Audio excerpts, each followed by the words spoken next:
Minha sobrinha disse que a mãe fala que eu não sou ninguém. Todos riram.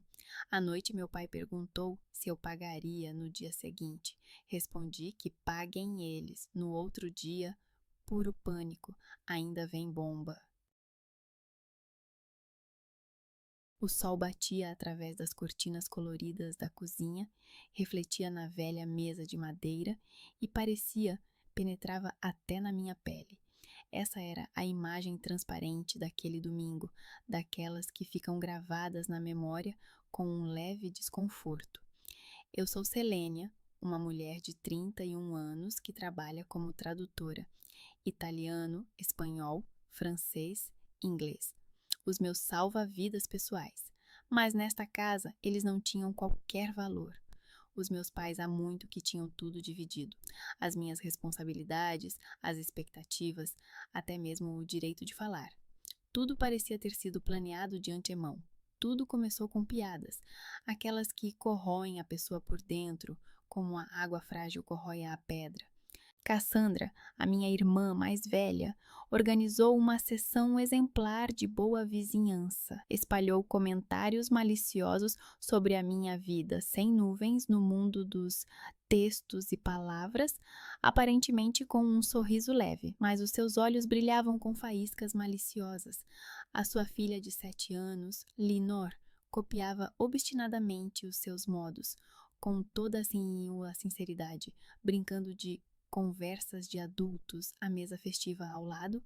Gordon, meu pai, sempre calado, com essa habilidade tipicamente americana de não interferir, mas simplesmente espetar o garfo na carne e esperar que tudo passe.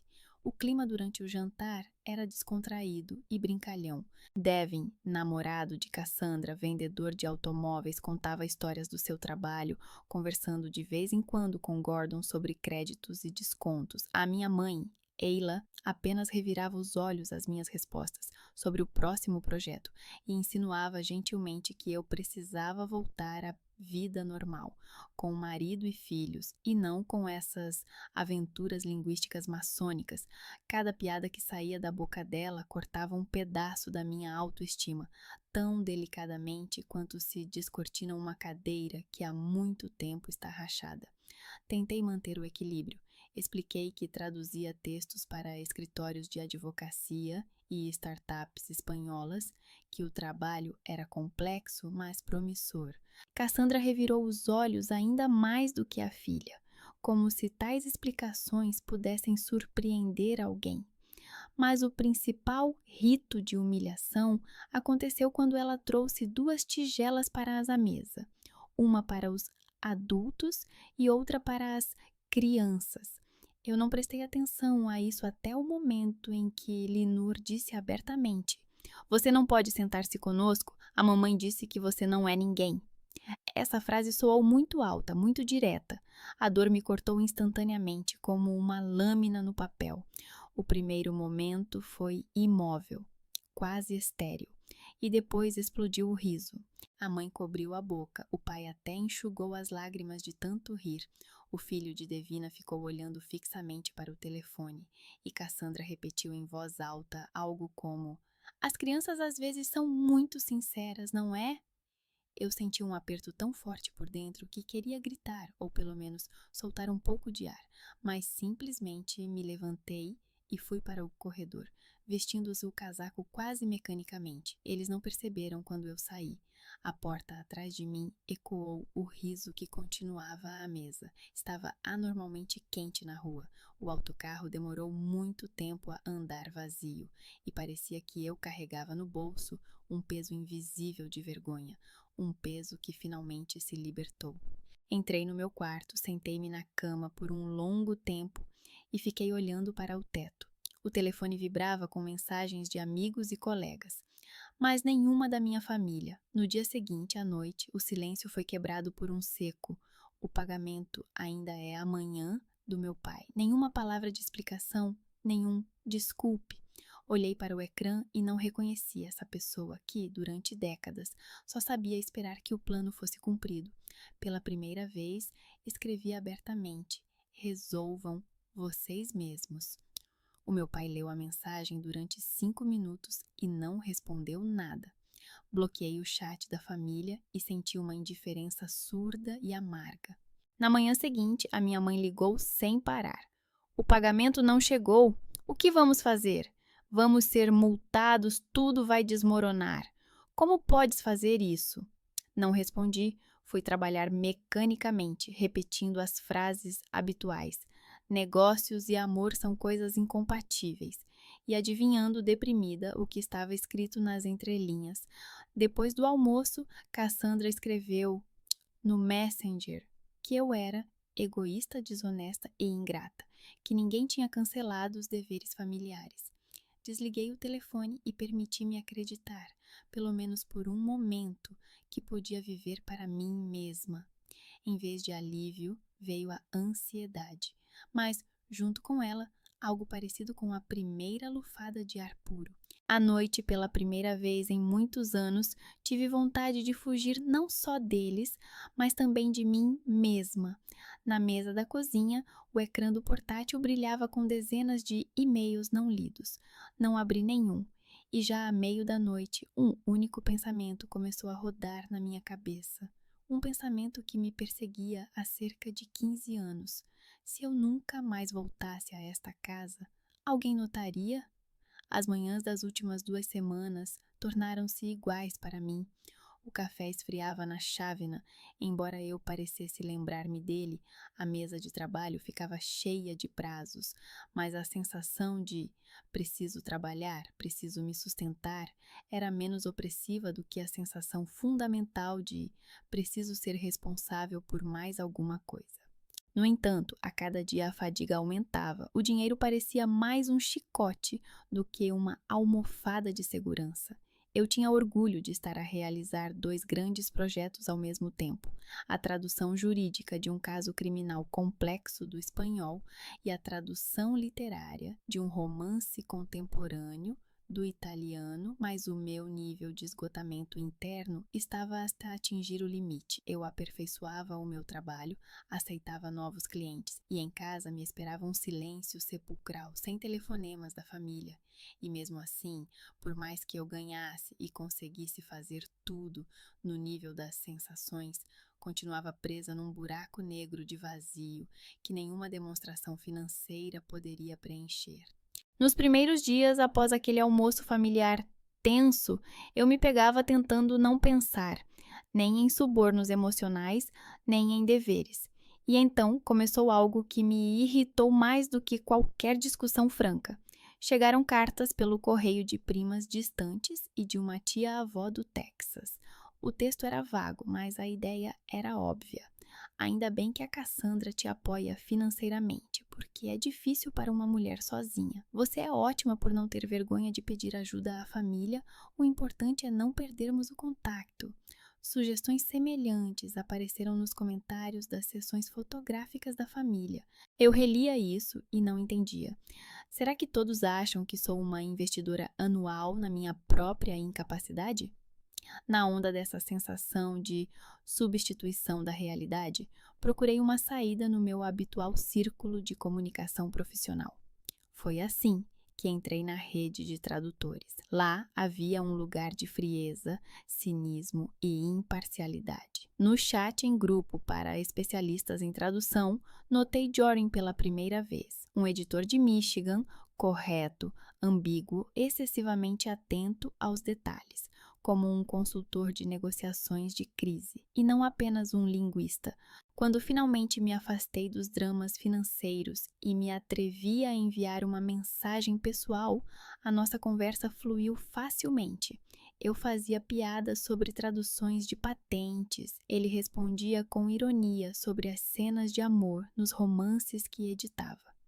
Na segunda semana de namoro, ele mencionou Ted, um rapaz de 10 anos que passou por mais coisas do que alguns adultos, como dizia o pai dele, e que após o divórcio tem medo de qualquer nova mulher na vida do pai. Fiquei ao mesmo tempo curiosa e ansiosa. Tinha medo de seguir em frente, mas sentia que tinha alguém com quem conversar.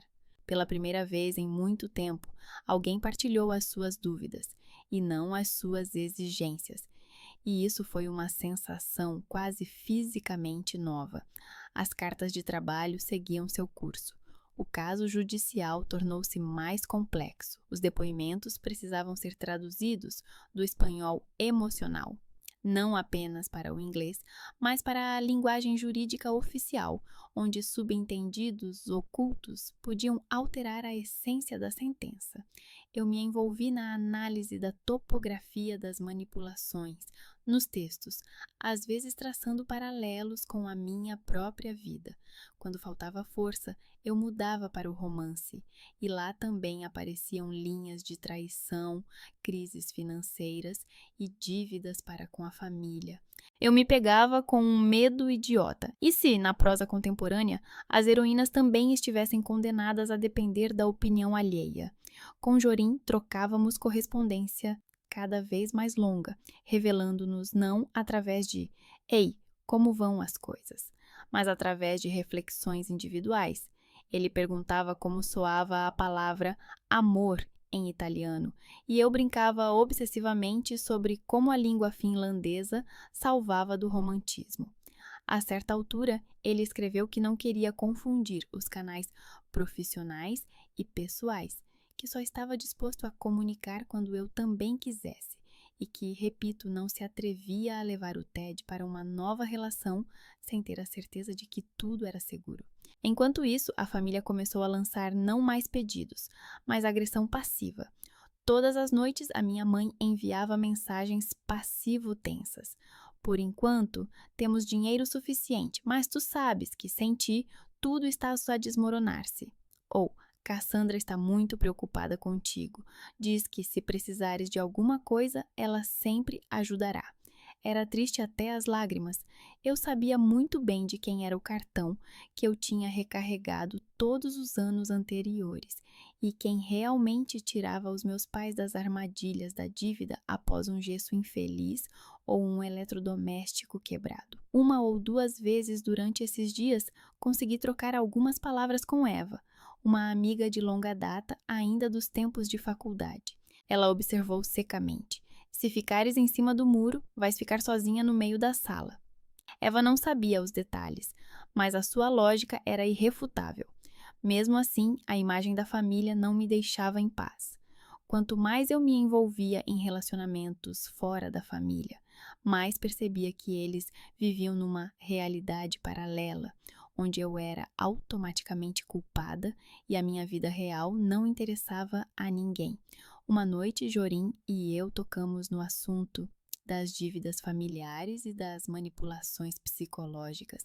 Ele admitiu honestamente que a sua ex-mulher também era retida pelo conceito de dever para com a mãe, e esse dever se transformava em doação oculta, transformando as noites em família num teatro do absurdo econômico. Nunca gostei de reclamar, mas naquela vez escrevi para ele de forma muito franca. Agora estou mais aliviada desde que saí da casa dos meus pais, mas a sensação de culpa continua apertando meu estômago a ponto de ser difícil acordar. Não por causa do dinheiro, mas por causa desse vetor infinito de expectativas.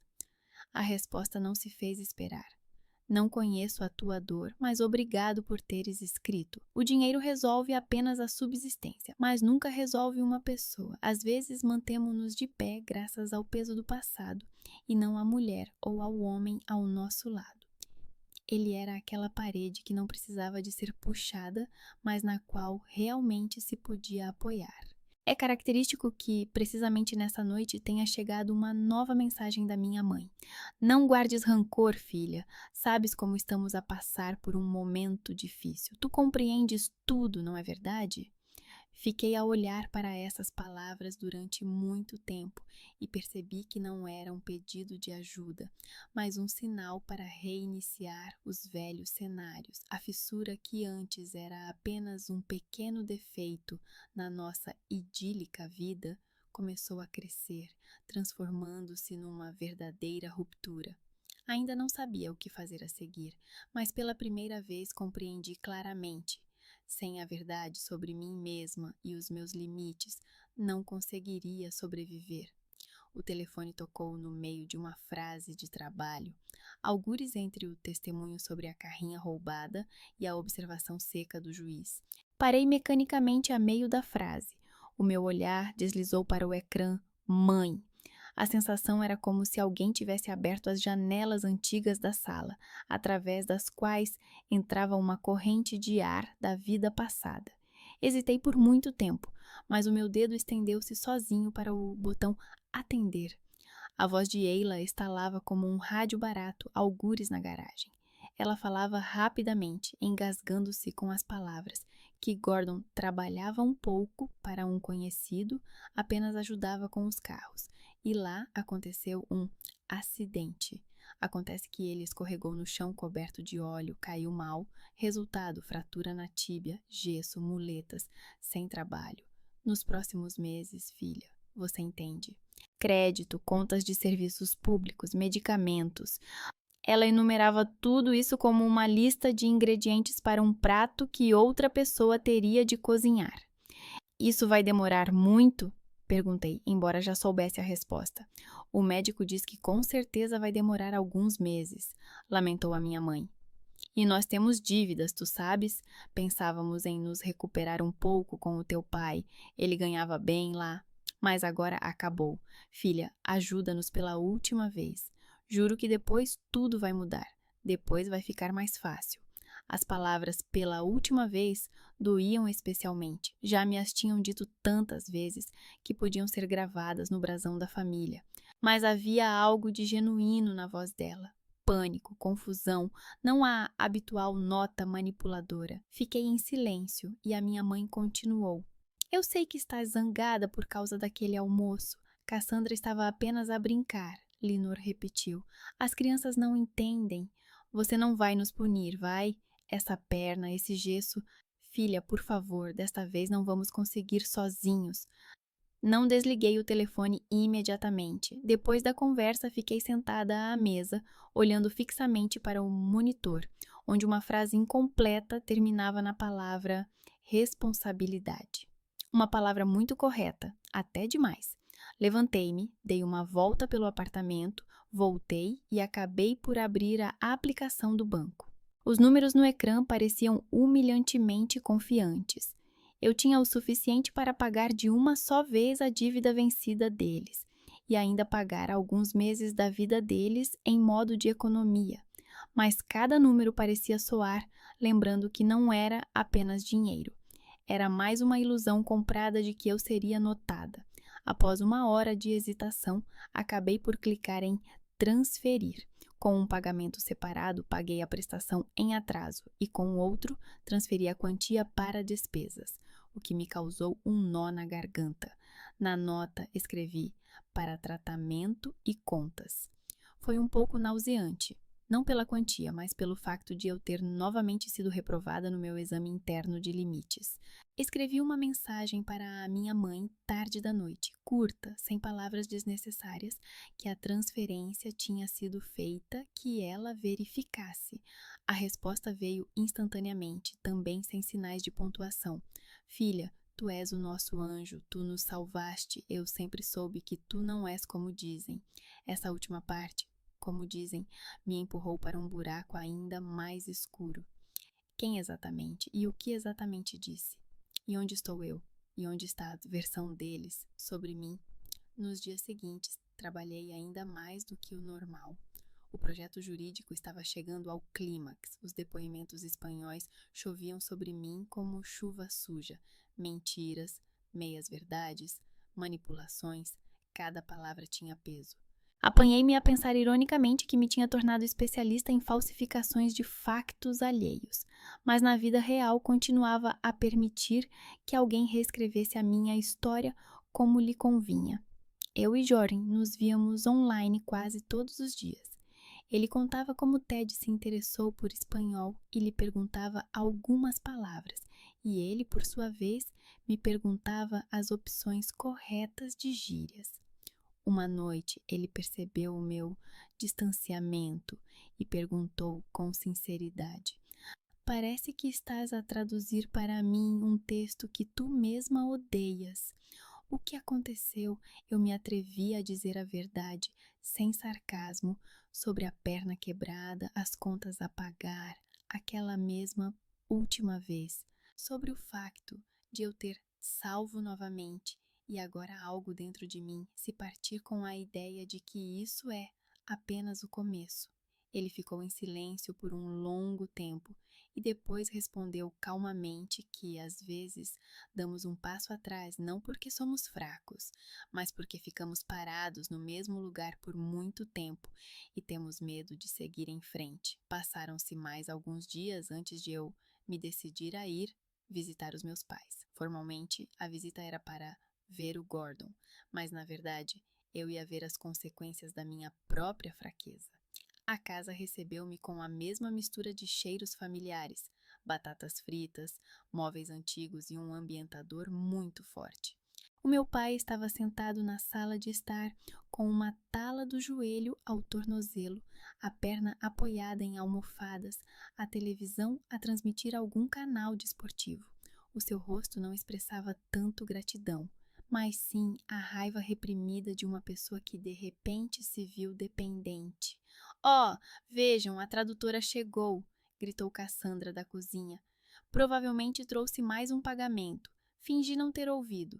A mãe estava agitada, servindo chá, comprimidos, suspirando profundamente ao me ver, como se eu fosse uma polícia que tivesse vindo fazer uma inspeção. E só quando me sentei na ponta do sofá é que Gordon acenou com a cabeça. Obrigado pelo dinheiro, disse secamente. Sem ti não teríamos conseguido. Não havia humilhação na sua voz, mas sim uma constatação de facto.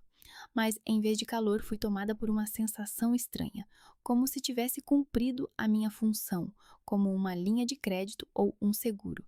Ninguém perguntou como eu estava. Ninguém se interessou em saber se eu estava a passar por dificuldades. Em poucos minutos, notei o primeiro detalhe que não se encaixava na catástrofe financeira total. Na mesa da cozinha estava o novo telemóvel de Cassandra. Não era um modelo topo de gama, mas era claramente mais caro do que aquele que ela usava há um mês. Na entrada, havia novos tênis para Linor e na sala de estar, uma televisão maior do que eu me lembrava. Poderia ser atribuído a compras antigas, mas os selos e adesivos da garantia recente revelavam o contrário. Quando Cassandra entrou na sala, ela deixou ostensivamente o seu novo telemóvel na mesa de centro, como se fosse por acaso. O ecrã piscou e uma notificação sobre alguma promoção apareceu. Notei um brilho nos seus olhos, não de alegria pela compra, mas pela sua própria sensação de impunidade. Não se importa que tenhamos usado um pouco da sua ajuda, não é? Ela disse, como se fosse uma piada. A Linor precisava de tênis novos, os antigos estão apertados. E para mim, sabe, o telemóvel é importante para o trabalho.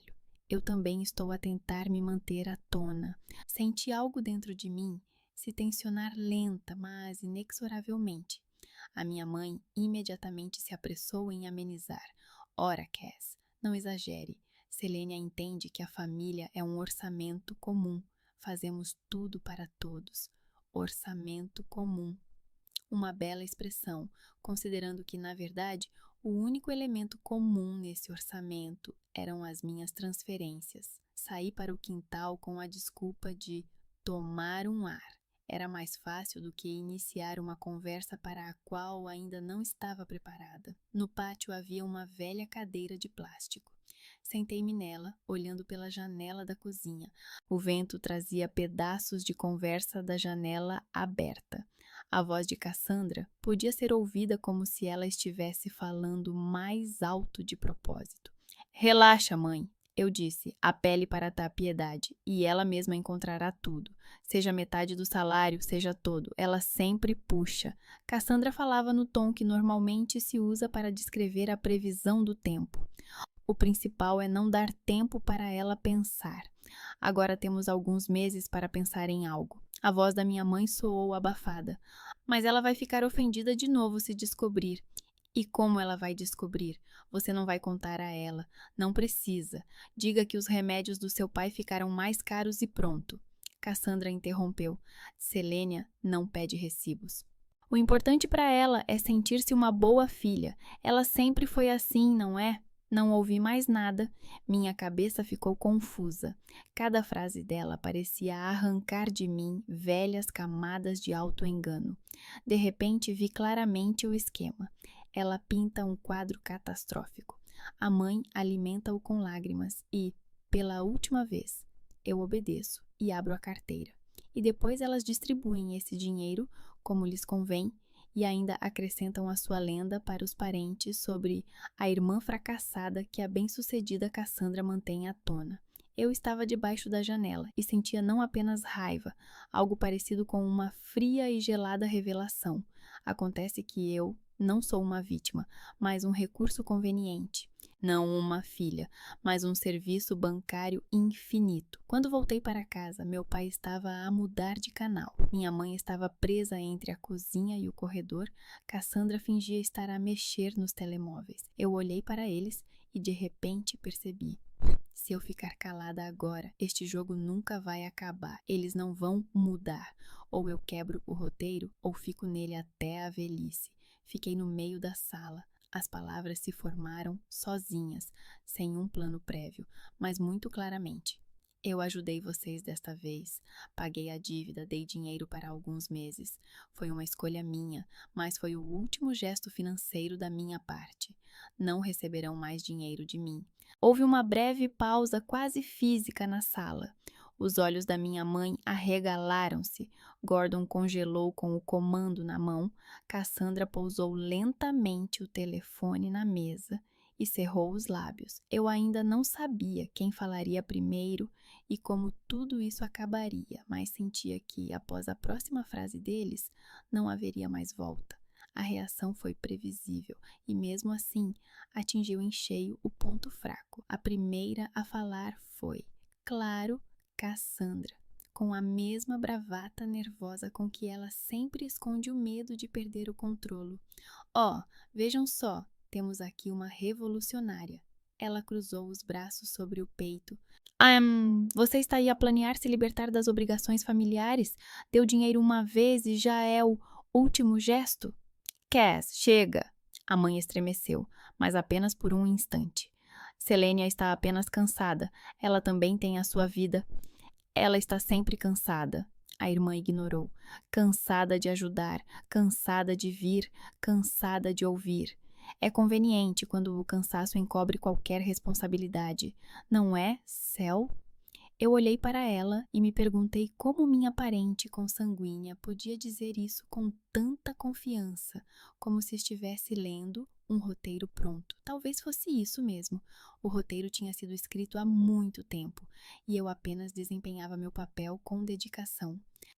Eu ouvi o que disseste à minha mãe na cozinha, respondi finalmente com calma, sobre a necessidade de apelar para a piedade e que eu ainda vou arranjar dinheiro porque sempre consigo. Então, sim, tens razão. Estou realmente cansada. Cansada de financiar as manipulações dos outros. O olhar da minha mãe desviou-se para o lado. Gordon, que até então assistia à televisão em silêncio, finalmente voltou os seus olhos azuis para mim. Não havia raiva neles, antes surpresa misturada com a ofensa de um homem adulto a quem de repente lembraram que ele não é todo-poderoso. Não ouviste bem, exalou Eila suavemente, apertando a toalha nas mãos. Estávamos apenas a conversar. Emocionalmente. Tu conheces a Cassandra, ela fala antes de pensar. Ela nunca teve a intenção. Teve sim, Cassandra interrompeu bruscamente. E tem. Tu mesma disseste, mãe, que ela sempre foi mais responsável. Estou apenas constatando um fato. Estamos todos aqui sentados e ela decidiu fazer birra. Tudo bem.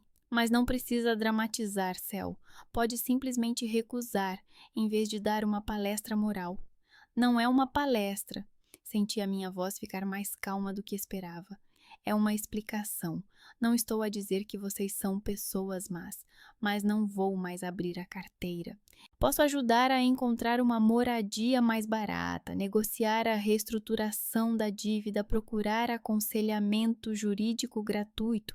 Eu enumerava isso quase num tom profissional, como uma lista de serviços. Mas não haverá mais dinheiro. A minha mãe sentou-se na ponta da cadeira, como se as pernas lhe tivessem cedido. Filha, tu sabes que não estamos habituados a pedir a ninguém, exceto a ti, disse ela. Não temos conhecidos, nem profissão, nem línguas. Tu és a única pessoa em quem podemos confiar. Tu és a nossa filha. E de quem sou filha? Perguntei. Quem alguma vez foi o meu único apoio? Fez-se silêncio. O meu pai pigarreou, olhou para uma janela onde ainda havia vestígios do sol nos vidros. Estás a falar como se lhe devêssemos alguma coisa, disse ele finalmente. Nós criamos-te, ensinamos-te, vivemos como pudemos. Tu sempre foste mais inteligente, mais capaz. É normal que ganhes mais. Família é família, ajuda os mais fracos. Ele disse isso sem agressividade. Apenas expressou a sua visão do mundo, onde tudo parecia lógico. Só que, nessa visão, eu automaticamente me encaixava na categoria recurso e eles na categoria fracos. Então, a questão de quem devia o quê a quem nem sequer era discutida. O problema é que, pai, eu não apenas ajudei, respirei fundo. Eu fiz tudo isso durante anos e ninguém perguntou se eu tinha uma almofada de segurança, um plano, uma vida. Não me deram escolha. Era só, tu entendes, e como poderia ser diferente. Família não é quando uma pessoa paga infinitamente e todas as outras consideram isso normal. Não exagere, disse a minha mãe, cansada. Em qualquer família, alguém contribui mais, alguém contribui menos. Você percebeu tudo isso de forma muito emocional. Essa palavra, emocionalmente, era uma arma antiga na nossa família. Ela era usada para ignorar qualquer protesto meu desde a adolescência. Só agora percebi de repente o quanto era conveniente para aqueles que não queriam mudar nada. Não são emoções, são limites, disse eu. Não estou a dizer que vocês têm de morrer à fome. Estou a dizer que não posso mais pagar pela vossa incapacidade de mudar algo nas vossas vidas. E não quero. Cassandra bufou. Bem, então você só quer que nós mesmos resolvamos o que você também ajudou a criar. Você assumiu esse empréstimo. A seu pedido, esclareci, porque me disseram na época que, sem mim, vocês simplesmente não conseguiriam e que essa era uma chance de sair do buraco. E aqui estamos nós, até agora. Embora eu já tenha saído dessa toca, a minha mãe ajeitou nervosamente a toalha de mesa, como se segurasse no tecido para não cair. Tudo bem, disse ela finalmente. Vamos fazer assim. Você vai nos ajudar a encontrar, como você diz, uma moradia mais barata ou algo assim. Mas esta casa é a nossa vida. Você realmente quer que sejamos expulsos daqui? Olhei para as paredes, cobertas de fotos antigas. Eu e Cassandra pequenas, com vestidos infantis baratos, Gordon jovem, moreno, a minha mãe com um penteado volumoso. Tudo isso era o meu passado, mas não deveria ser o meu futuro. Não quero fazer nada contra vocês, respondi baixinho. Só não quero mais pagar para que fiquem aqui, onde sofrem, mas se sentem confortáveis. Se esta casa é tão sagrada para vocês, procurem outras pessoas. Digam a verdade aos seus parentes, quanto eu paguei por todos esses anos, e peçam que eles também os apoiem. Eu não sou mais a única opção para isso. Então, a conversa se transformou em pequenas frases, justificativas, negações. A minha mãe finalmente começou a chorar e foi para a cozinha. Cassandra voltou a fingir que não entendia nada, apenas repetia que eu estava remexendo no passado. O meu pai fechou-se no seu silêncio. Era mais fácil para ele fingir que era apenas uma vítima de um acidente do que um cúmplice do sistema. Saí de lá sem fazer escândalo, simplesmente saí, disse que ligaria quando tivesse informações sobre opções de moradia e aconselhamento e fechei a porta atrás de mim, que antes parecia a porta de casa. No caminho de volta, tive uma sensação estranha. Em vez de histeria, veio algo parecido com sobriedade, como se finalmente tivesse acordado após uma longa anestesia. Em casa fui recebida pelo silêncio habitual, o portátil na mesa e a chaleira que ninguém, além de mim, encheria. Por inércia, abri as redes sociais e foi lá que recebi o primeiro choque. Na página da Cassandra, esperava-me uma nova tela emocional. Foto do pai com gesso, da mãe com os olhos vermelhos, legenda sobre tempos difíceis e a irmã que se esqueceu de nós assim que se reergueu. Nos comentários, a vida já fervilhava. Parentes distantes de diferentes estados deixavam corações, emojis tristes. Escreviam que nem todos os filhos são gratos, que foi a carreira substituiu a família, que ainda bem que os pais têm pelo menos uma filha por perto. E essa única filha gostava de tudo com entusiasmo. Sob a publicação havia tags sobre sangue não é água, família traída e lições de vida. Eu li tudo isso e senti a raiva dentro de mim tornar-se cristalina. Não ardente, não destrutiva, mas do tipo que permite ver isso claramente. Eles não estavam apenas a tirar o meu dinheiro, estavam a construir a sua lenda com ele. E eu fui designada como personagem negativa nessa lenda.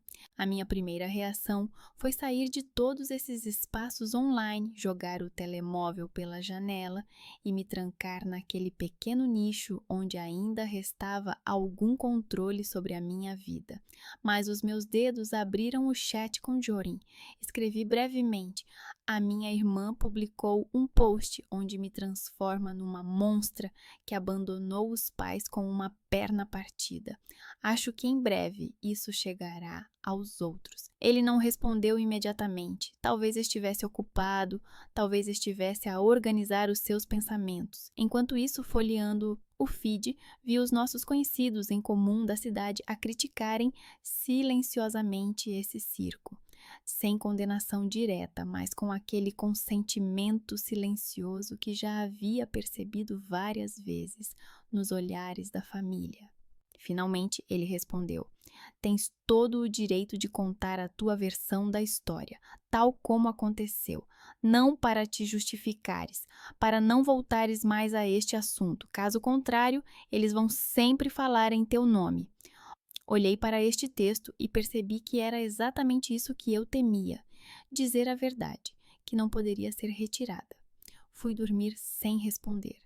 Mas à noite, ao acordar de mais um sonho em que credores invadiam o meu apartamento, pela primeira vez na vida, abri o caderno e comecei a anotar números, valores, datas, destinos dos pagamentos, tudo o que antes estava apenas na minha cabeça e no meu histórico bancário.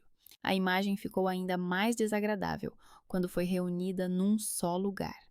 Quando terminei, olhei para a lista e percebi.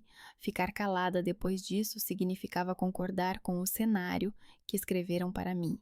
Pela primeira vez na vida, tive a nítida sensação de que não bastava apenas cortar as finanças, mas sim chamar as coisas pelos seus nomes, de uma vez, publicamente, com todas as consequências.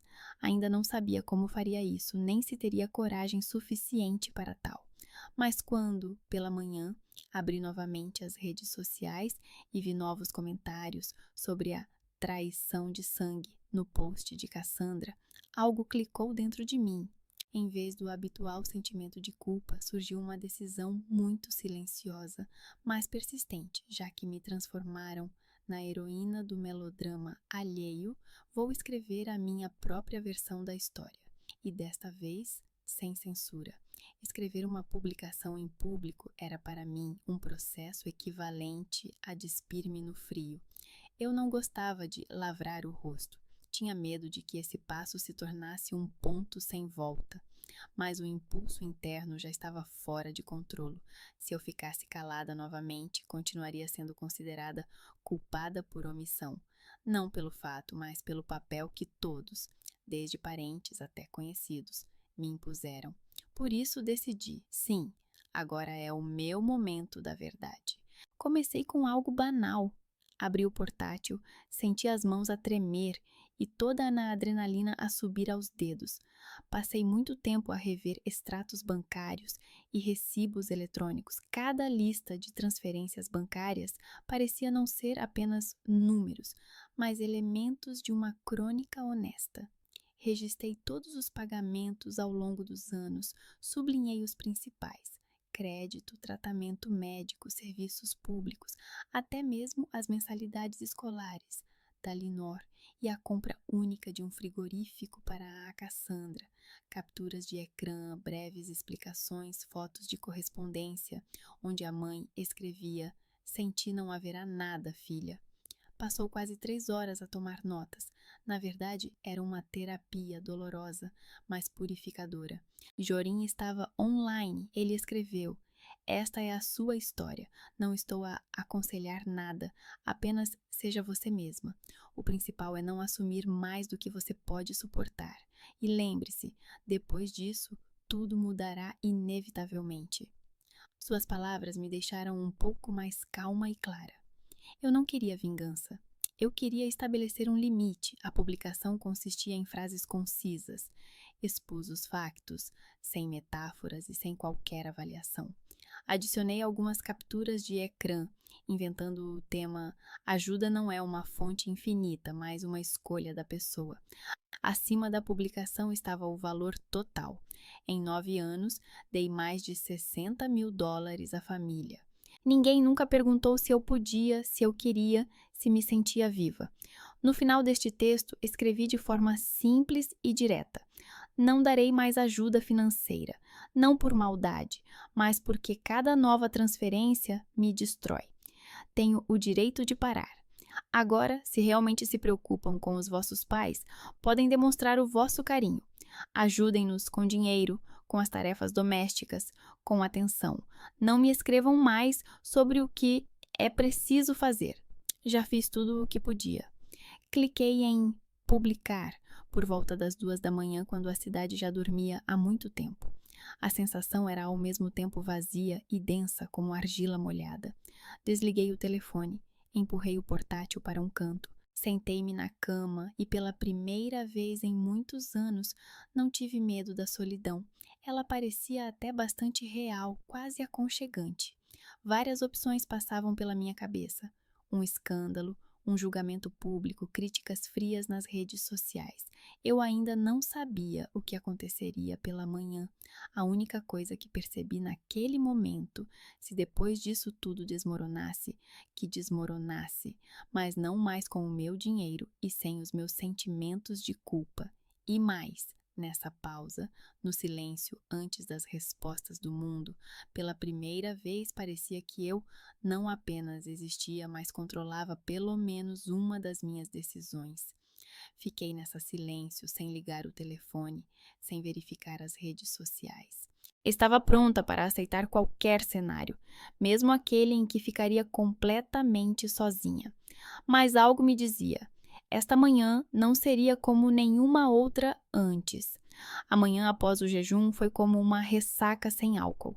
A cabeça pesada, o corpo como se estivesse virado do avesso, e a memória reproduzindo apenas fragmentos isolados de um texto que eu já não podia alterar. O telefone estava com o ecrã virado para baixo e, honestamente, passei meia hora a andar em círculos pelo apartamento, como um predador numa jaula apertada. Por fim, sentei-me em frente ao telefone, respirei fundo e virei-o.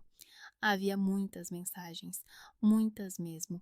Primeiro chamaram a atenção as que apareceram nas mensagens pessoais. O meu primo de Ohio escreveu que não sabia de nada, mas suspeitava que a história com a ajuda da Cassandra era estranha.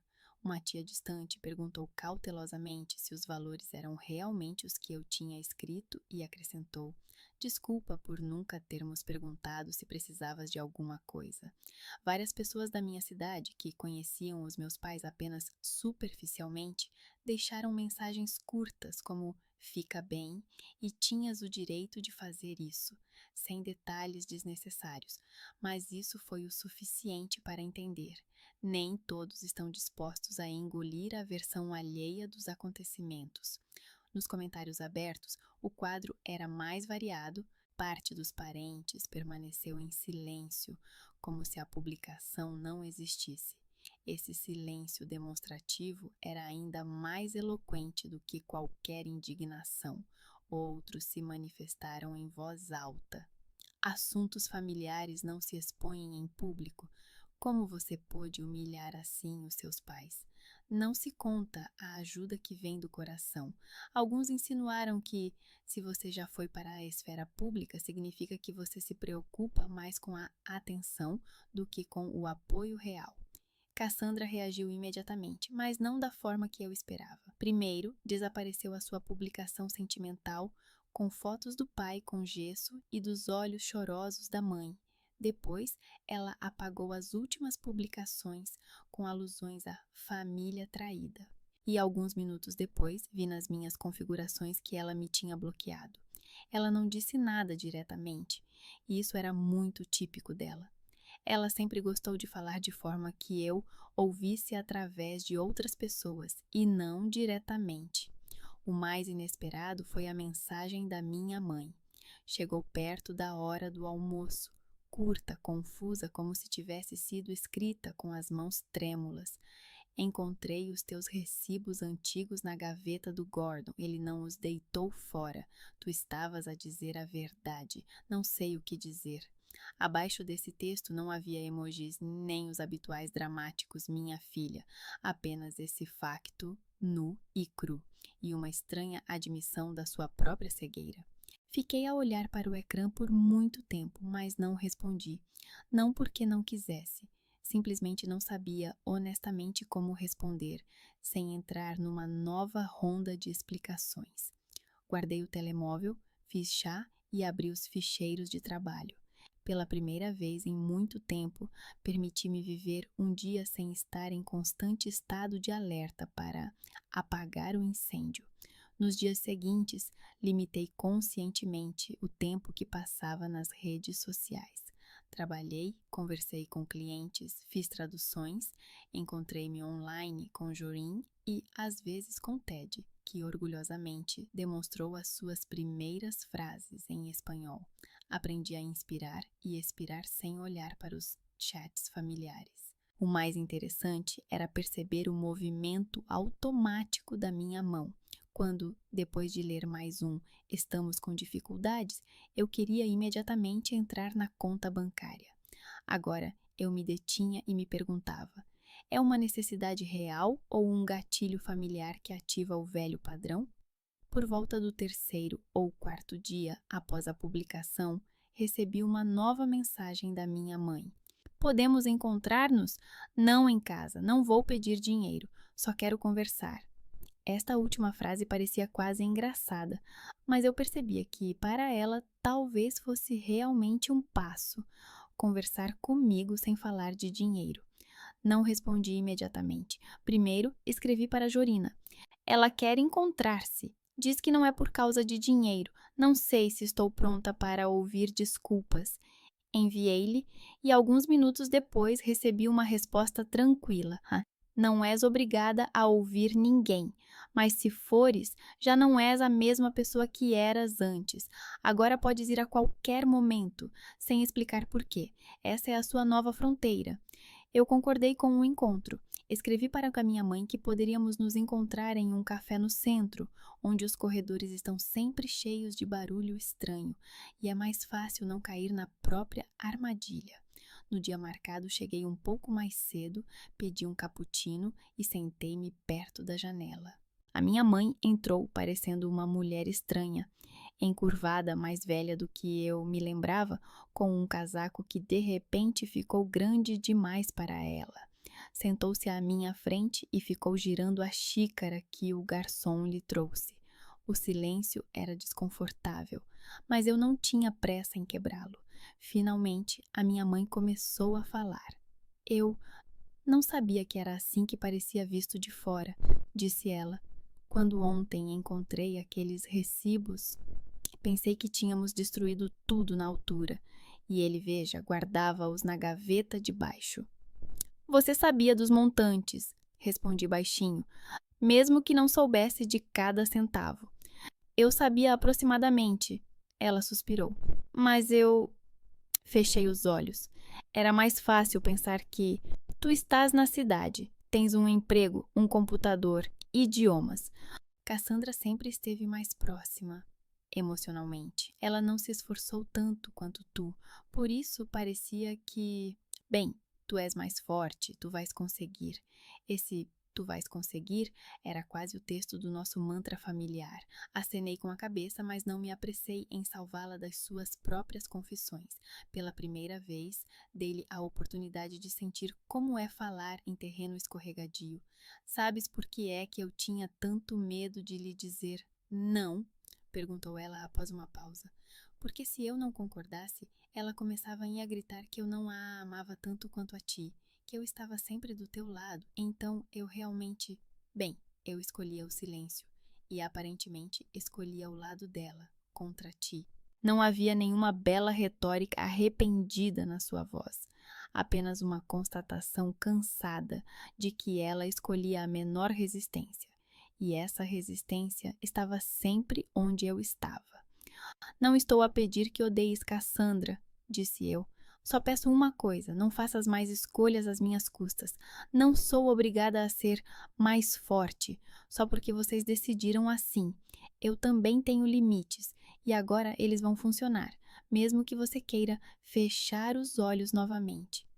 A minha mãe acenou com a cabeça, baixando o olhar para a chávena. Não quero que penses que estou a planear vingança, acrescentei. Não vou tirar nada de ninguém, não vou contar a todos os detalhes. Simplesmente não vou mais pagar e não vou permitir que me usem como argumento. Nem nas vossas discussões, nem nas publicações dela, é tudo. E se realmente ficarmos completamente... Ela parou no meio da frase, mas se conteve a tempo. Não, eu entendi. Você já disse, os seus limites não são discutíveis. Essas palavras soaram estranhas, como se fossem de outra pessoa na boca da minha mãe, mas ainda assim ditas. Percebi que dentro de mim não havia nem raiva nem alegria, apenas um interesse calmo e distante. Será que ela vai manter a sua frase quando as coisas ficarem realmente difíceis? Conversamos um pouco mais sobre coisas sem importância, o tempo, o tratamento da perna do Gordon. Acontece que alguns parentes já tinham vindo ajudar. Alguém trouxe mantimentos, outro se ofereceu para levá-los para sua casa. Por outras palavras, quando deixei de ser a principal fonte, o sistema ainda assim arranjou outras opções. Imperfeitas, não tão confortáveis, mas reais. Quando saímos do café, o ar estava fresco, mas limpo. A minha mãe foi para um lado, eu para outro. Nenhuma de nós tentou prolongar o momento da despedida. Não me virei, não procurei o seu olhar, não senti vontade de correr atrás dela e explicar algo mais, como sempre acontecia. E foi justamente a ausência dessa vontade que me pareceu a maior mudança. No caminho para casa, de repente percebi que sentia um estranho alívio, que não se baseava na esperança de que tudo se resolveria. Era mais a aceitação de que tudo será como tiver de ser, mas já não às minhas custas. No transporte, abri o chat com Jorim e escrevi: Encontrei-me com a minha mãe. Disse-lhe que os meus limites não são negociáveis. Ela parece ter ouvido. Vamos ver o que acontece a seguir. A resposta chegou quando eu já tinha chegado a casa. Se ela ouviu isso hoje ou não, só o tempo dirá. O importante é que tu te ouviste, parece que é a primeira vez. Parada no patamar da escada, com as chaves na mão, percebi que ele estava certo. Pela primeira vez na vida, não esperei por uma avaliação externa. Não procurei saber se me consideravam uma boa filha ou uma egoísta. Simplesmente fiz o que podia suportar e recusei o que me destruía, e nesse exato momento recebi uma nova mensagem no telemóvel de um número desconhecido. Lacônica, sem saudação. Está satisfeita? As suas publicações destruíram a nossa família. Espero que tenha coragem de me encontrar cara a cara para discutir isso. No final havia uma assinatura: Cassandra. O encontro com Cassandra não aconteceu na cozinha da família, nem na sala de estar, entre fotos antigas, mas em um café antigo nos arredores da cidade, onde, quando crianças, comíamos gelado e discutíamos quem era mais culpado pelo vaso quebrado. Cassandra veio sem a criança e sem o namorado, com uma máscara rígida no rosto. Não houve teatro de olhos chorosos, patos e discussões. Apenas uma mulher exausta, um pouco perdida, que há muito deixara de ser aquela com quem era fácil discutir. Achas que venceste? Começou Cassandra sem preâmbulos. A sua voz era comprimida e monótona. Eu não entrei na guerra, respondi. Se para ti a verdade é uma derrota, só posso lamentar. Tu simplesmente estragaste tudo. Agora ninguém nos ajudará como tu ajudavas. Talvez seja assim que deva ser. Vocês realmente precisam aprender a construir a própria vida, em vez de viver dos meus recursos. O diálogo transformou-se numa troca simples e finalmente franca de ofensas e dor. Cassandra confessou que tinha ciúmes de mim desde a infância, não suportava a ideia de que eu pudesse ser melhor e por isso criava cenários em que ela era a mais importante. Eu não discuti, apenas ouvi, sem salvar, sem julgar, sem convencer. Conversamos por cerca de 1 hora, sem abraços, sem reconciliações. Cada uma ficou com a sua escolha. Eu disse que não seria mais nem doadora financeira, nem apoio moral. Essa é agora a minha escolha. Cassandra não pediu desculpas, apenas disse por último: agora você vai ver como é ser solitária. E assim tudo terminou. Não foi uma cena bonita, mas um final frio e honesto de um jogo que durou muitos anos. Já à noite, enquanto arrumava as minhas coisas para a mudança, senti que o peso da responsabilidade que carregava há décadas começava a desaparecer. Não queria provar que estava certa, nem convencer ninguém da justiça das minhas ações. Simplesmente decidi seguir em frente. A mudança para Jorin foi despretensiosa. Um pequeno apartamento perto da casa dele, uma rotina doméstica simples, compras de acordo com a lista, noites sem planos para a eternidade, manhãs com café juntos e noites em silêncio. Ted me aceitou não como uma nova mãe, mas sim como uma adulta em quem se pode confiar e com quem se pode discutir os acontecimentos da escola sem medo de que alguém manipule os sentimentos. Respondo com sinceridade, sem tentar salvar ou assumir a história de outra pessoa. Aos poucos, aceito novas traduções do italiano e do francês. Os clientes europeus apreciam o meu estilo e os meus princípios. O trabalho não se torna o sentido da vida, mas ajuda a sentir-me independente e necessária. Nos círculos profissionais, os rumores sobre o escândalo familiar rapidamente se acalmam. A competência e a fiabilidade são mais valorizadas do que quaisquer histórias sociais. A minha mãe às vezes escreve, brevemente, sem dramas, sobre a vida cotidiana, a saúde do Gordon, um novo desconto no supermercado ou que a família ajudou com os medicamentos. Vejo que a minha publicação surtiu efeito. Agora os meus pais não estão sozinhos. Outros assumiram parte da responsabilidade. Já não é o meu fardo pessoal e finalmente deixo de me sentir a única fonte de sobrevivência para toda a família. Isso torna-se especialmente palpável quando surgem as primeiras noites aconchegantes com Jorin e Ted. O rapaz está a aprender frases em italiano para a escola. Diz que quer experimentar a pizza que eu preparo e convida-me para a apresentação de um livro na biblioteca local. Quando recebo outra mensagem da minha mãe, já sem reclamações, apenas com notícias sobre a vida, percebo que o sistema mudou. O meu limite declarado publicamente tornou-se realidade. Não vivo mais sob o peso do passado e não espero mais um telefonema que me obrigue a salvar novamente. À noite, enquanto Jorin lava a louça e Ted faz os trabalhos de casa, sinto uma felicidade estranha, não pomposa, mas comum, quando se pode relaxar e não ter de provar nada a ninguém. Ali mesmo, no silêncio da nossa casa, Jorin sugere: que tal tentarmos viver juntos oficialmente, sem promessas de para sempre?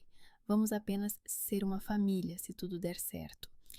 Olho para ele e depois para o Ted, que mal levanta a cabeça e acena com a cabeça.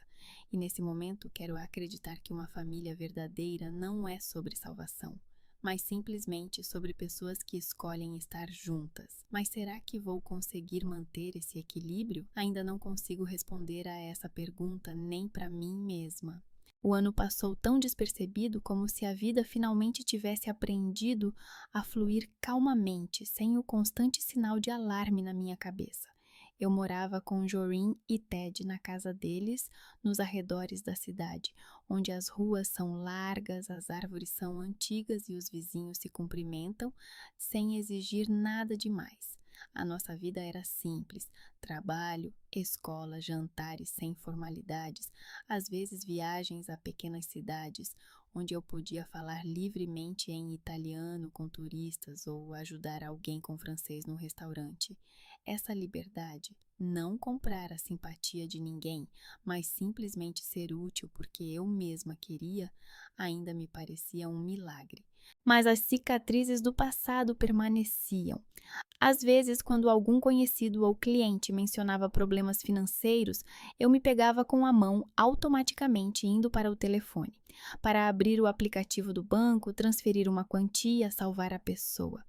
Antes, eu fazia isso sem pensar. Como respirar? Agora eu me detinha e fazia uma pergunta simples: é isso mesmo que eu quero ou é novamente o velho gatilho da culpa? Na maioria das vezes era o gatilho, e então eu simplesmente respirava fundo, colocava o telefone de lado e cuidava da minha vida. Isso não significava que eu tinha me tornado indiferente, simplesmente aprendi a distinguir entre ajudar e autodestruir-me. As relações com os meus pais continuavam distantes, mas já não eram hostis.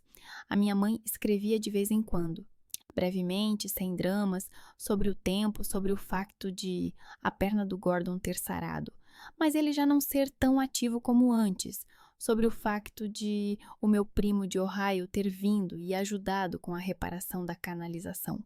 Às vezes ela acrescentava algo como: obrigada por nos teres feito acordar.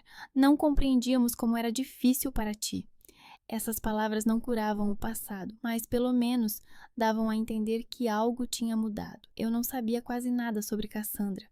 Às vezes a minha mãe insinuava que a minha irmã se mudou para outra cidade, mora com um novo marido, raramente liga, mas não dava detalhes. Isso me satisfazia. Eu não procurava informações adicionais, não acompanhava as redes sociais dela. Ela fez a sua escolha, eu a minha. Não era nem reconciliação, nem vingança. Apenas duas vidas separadas que não se cruzavam mais. Num sábado de manhã, quando eu estava sentada na cozinha com uma chávena de café e traduzindo um trecho de um romance francês sobre segredos de família, recebi um e-mail. O assunto era simples, de Linor.